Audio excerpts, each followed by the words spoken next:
Hello friends, ఒక అమ్మాయి body 2 ముక్కలుగా దొరికింది, కానీ ఒక్క చుక్క బ్లడ్ లేదు. కిల్లర్ ఎవరో ఇప్పటికీ తెలియదు.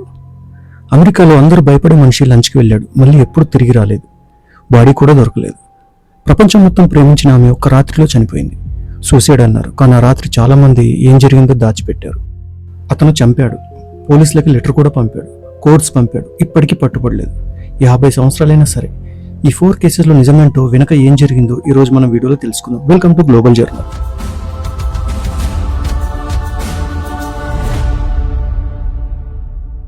1947 లాస్ ఏంజల్స్. ఒక తల్లి తన పిల్లలతో పార్కులో నడుస్తుంది. పక్కన ఒక తెల్లని వస్తువు కనిపించింది. దగ్గరికి వెళ్ళి చూసింది. అది 22 ఏళ్ల ఎలిజబెత్ షార్ట్ అనే అమ్మాయి బాడీ. కానీ అది మామూలు మర్డర్ కాదు. బాడీ పూర్తిగా క్లీన్ చేయబడింది, ఒక్క చుక్క బ్లడ్ లేదు. నడుము దగ్గర 2 ముక్కలుగా కట్ చేయబడింది. చర్మం మీద సర్జికల్ బ్లేడ్తో గాయాలు చేయబడ్డాయి. నోటికి 2 వైపులా కోసి ఫోర్స్డ్ స్మైల్ లా చేయబడింది. అలా చేసి బాడీని అక్కడ పడేశారు. మర్డర్ అక్కడ జరగలేదు. ఎలిజబెత్కి బ్లాక్ దహిలా అనే నిక్నేమ్ వచ్చింది. ఆమె ఎప్పుడూ బ్లాక్ డ్రెస్ వేసుకునేది కాబట్టి. పోలీస్ దర్యాప్తు మొదలైంది. సస్పెక్ట్ లిస్టులో 150 మంది పేర్లు వచ్చాయి. కొందరు తామే చేసామని కన్ఫెస్ చేశారు, కానీ అవన్నీ ఫాల్స్ కన్ఫెషన్స్ అని ప్రూవ్ అయింది. కిల్లర్కి పూర్తిగా సర్జికల్ నాలెడ్జ్ ఉందని ఎక్స్పర్ట్స్ చెప్పారు. మర్డర్ జరిగిన కొన్ని రోజులకి లాస్ ఏంజల్స్ ఎగ్జామినర్ న్యూస్ పేపర్కి ఒక ప్యాకేజ్ వచ్చింది. అందులో ఎలిజబెత్ యొక్క బర్త్ సర్టిఫికేట్, ఫోటోగ్రాఫ్స్, పాత లెటర్స్ ఉన్నాయి. అవన్నీ గ్యాస్ లైన్తో వాష్ చేయబడ్డాయి, ఫింగర్ ప్రింట్స్ లేకుండా. కిల్లర్ డైరెక్ట్లీ న్యూస్ పేపర్కి పంపాడు, అంటే వాడికి తెలుసు పోలీసు వాడిని పట్టుకోలేడని. తర్వాత మరో లెటర్ వచ్చింది. Here is Dallas belongings to letters to follow. కానీ తర్వాత లెటర్ రాలేదు. కిల్లర్ ఆడుకున్నాడు పోలీసులతో, మీడియాతో, అందరితో. సంవత్సరాల తర్వాత retired Los Angeles police department detective Steve Hodel తన తండ్రి జార్జ్ హోడల్ గురించి ఇన్వెస్టిగేట్ చేశాడు. జార్జ్ ఒక ఫేమస్ డాక్టర్. అతని హౌస్లో ఎలిజబెత్ ఫోటోగ్రాఫ్స్ దొరికాయి. అతనికి సర్జికల్ స్కిల్స్ ఉన్నాయి. అతను ఆ టైంలో లాస్ ఏంజల్స్లో ఉన్నాడు. కానీ అన్నిటికంటే షాకింగ్, జార్జ్ యొక్క వాయిస్ రికార్డింగ్లో అతను తన ఫ్రెండ్తో అన్నాడు, షోడెన్ హౌస్ 2 పెయిడ్ ఇన్వెస్టిగేటర్స్ చెప్పారు అది కోడెడ్ కన్ఫెషన్ అని. జార్జ్ 1999లో చనిపోయాడు. కేస్ అఫీషియల్లీ అన్సాల్వ్డ్ గానే ఉంది. ఒక తండ్రి కిల్లర్ అని కన్న కొడుకే ప్రూవ్ చేయడానికి చేశాడు, కానీ జస్టిస్ కాలేదు. July 30, 1975 Detroit. Jimmy Hoffa, Teamsters union leader. అమెరికాలో మిలియన్స్ ఆఫ్ ట్రక్ డ్రైవర్స్ తరపున మాట్లాడే మనిషి. అతను చెప్తే స్ట్రైక్స్ జరిగేవి, దేశం ఆగిపోయేది, అంత పౌరున్న మనిషి. కానీ అతనికి మాఫియా కనెక్షన్స్ కూడా ఉన్నాయి. FBI దర్యాప్తు జరిపింది, జైలుకి వెళ్ళాడు. తర్వాత రాజకీయ కనెక్షన్స్ వల్ల బయటపడ్డాడు. ఒకరోజు అతను ఒక రెస్టారెంట్ దగ్గర కనిపించాడు.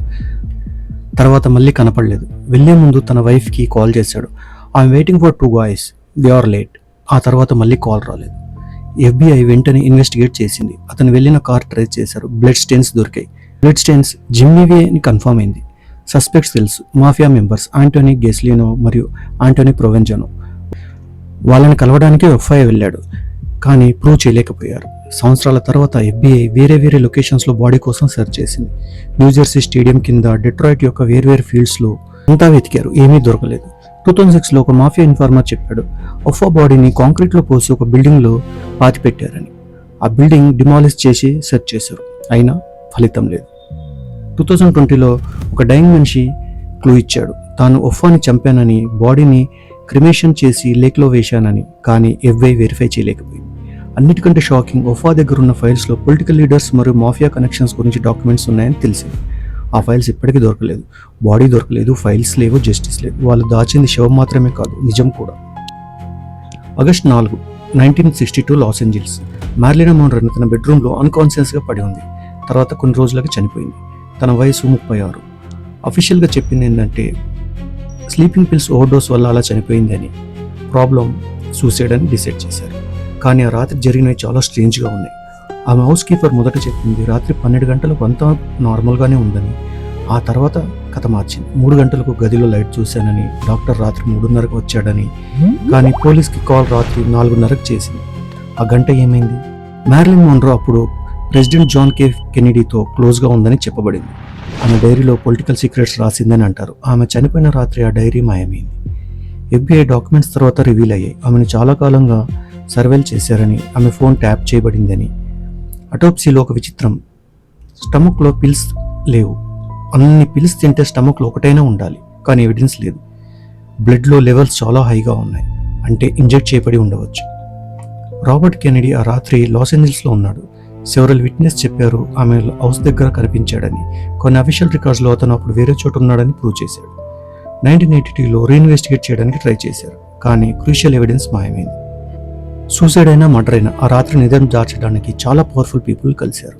ఆ అమ్మాయి చావు రాజకీయాల్లో కప్పబడిపోయింది, నిజం ఇప్పటికీ బయటకి రాలేదు.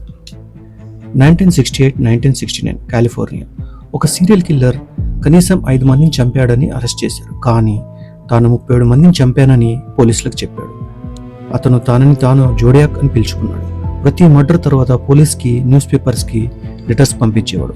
అందులో మర్డర్ డీటెయిల్స్ ఉండేవి. పోలీస్ చెప్పని డీటెయిల్స్ అంటే కిల్లర్ నిజంగానే రాశాడు. లెటర్లో కోడెడ్ మెసేజ్ కూడా ఉండేవి. Crack my code or I will kill again అని రాశాడు. ఒక కోడ్ మాత్రం సాల్వ్ చేయగలిగారు. అందులో రాసింది I like killing people because it is so much fun. Police దగ్గర సస్పెక్ట్ ఉన్నాడు, ఆర్థర్ లీగ్ అలెన్. అతని హ్యాండ్ రైటింగ్ మ్యాచ్ కాలేదు, డిఎన్ఏ మ్యాచ్ కాలేదు, కానీ సర్వైవ్ అయిన విక్టిమ్ డైరెక్ట్ అతనికి పాయింట్ చేశాడు. జోడియాక్ పంపిన లెటర్స్ మీద స్టాంప్ వెనుక సెలివా టెస్ట్ అని రాశారు. డిఎన్ఏ వచ్చింది, కానీ ఏ సస్పెక్ట్తో కూడా మ్యాచ్ కాలేదు. 2020లో group of investigation Gary Francis Poste అనే మనిషి జోడియాక్ అని క్లెయిమ్ చేశారు. అతని డార్క్ రూమ్లో ఫొటోస్ జోడియాక్ కోడ్స్ హిడెన్గా ఉన్నాయని చెప్పారు, కానీ FBI అఫీషియల్లీ కన్ఫర్మ్ చేయలేదు.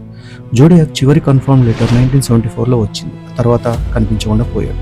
అతను పట్టుబడలేదు, ఐడెంటిఫై కాలేదు, జస్టిస్ జరగలేదు. 50 సంవత్సరాలైన ఆ మిస్టరీ సమాధానం లేకుండా ఇప్పటికీ అలాగే మిగిలిపోయింది. ఈ 4 కేసెస్ చదివాక ఒక విషయం అర్థమవుతుంది: నిజం ఎప్పుడూ దాచిపడుతుంది, కానీ ఎప్పటికైనా బయటకు వస్తుంది. మీకు ఈ వీడియో నచ్చిందా? ఇంతవరకు చూసారంటే మీకు నచ్చే ఉంటుంది అనుకున్నాను. లైక్ చేసి షేర్ చేయండి, ఛానల్ని సబ్స్క్రైబ్ చేయండి.